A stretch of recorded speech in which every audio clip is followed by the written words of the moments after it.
এক জঙ্গলে টুনি তার মেয়ে টুনটুনকে নিয়ে থাকতো। টুনির এক খণ্ড চাষের জমি ছিল।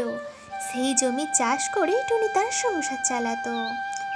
টুনটুন, এই টুনটুন, এতগুলো আম কোথা থেকে আনলি রে? কোথা থেকে আর আনবো বলো তো মা? পায়রা মাসি আম বাগান থেকে এনেছি গো। কি, তুই আবার আম চুরি করেছিস? তুই জানিস না কারো জিনিস না বলে হাত দিতে নেই? এতে চুরি করার কি হলো মা? জানো তো মা, আম চুরি করে খাবার মজাই আলাদা। এই বলে টুনটুন চলে যায়। এই মেয়েটাকে ঘরে আটকে রাখার একটা ব্যবস্থা করতে হবে। একটা ভালো পাত্রের খোঁজ নিতে হবে এবার। একদিন টুনটুন জঙ্গলের পাশের নদীর ধার দিয়ে উঠছিল। হঠাৎ সেই নদীর মাঝে একটা কলা গাছের চারা ভাসতে দেখে। বাহ, কি সুন্দর কলা গাছ!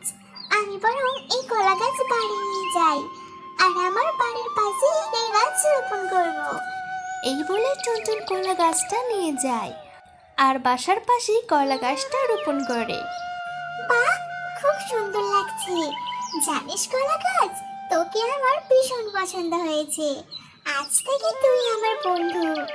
এরপর টুনটুন কলা গাছের যত্ন নিতে থাকে আর তখনই সেখানে টুনি আসে।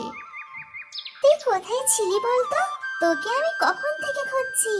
তোকে আজ দেখতে এসেছে, তাড়াতাড়ি ঘরে চল।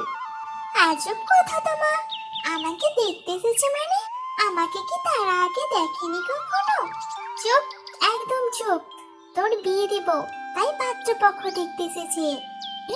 এরপর টুনি টুনটুনকে নিয়ে যায় আর তারা টুনটুনকে দেখে পছন্দ করে আর দিন ঠিক করে চলে যায়। এইদিকে টুনটুন কদিনের মধ্যে কলা গাছকে খুব ভালো বন্ধু বানিয়ে ফেলেছিল। বন্ধু, আমি বোধহয় আর বেশি দিন তোর সাথে থাকতে পারবো না রে। আমার মাঝি আমার বিয়ে ঠিক করে দিয়েছে। এমন ভেবে টুনটুন অনেক কষ্ট পায়।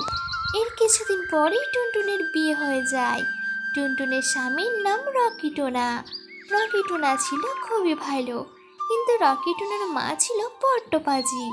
রকি টোনার ভালো মানসিকতার জন্য মিনু টুনটুনের বিয়েতে কোনো যৌতুক নিতে পারেনি। সেই জন্য মিনু টুনটুনের আফসোসের শেষ ছিল না।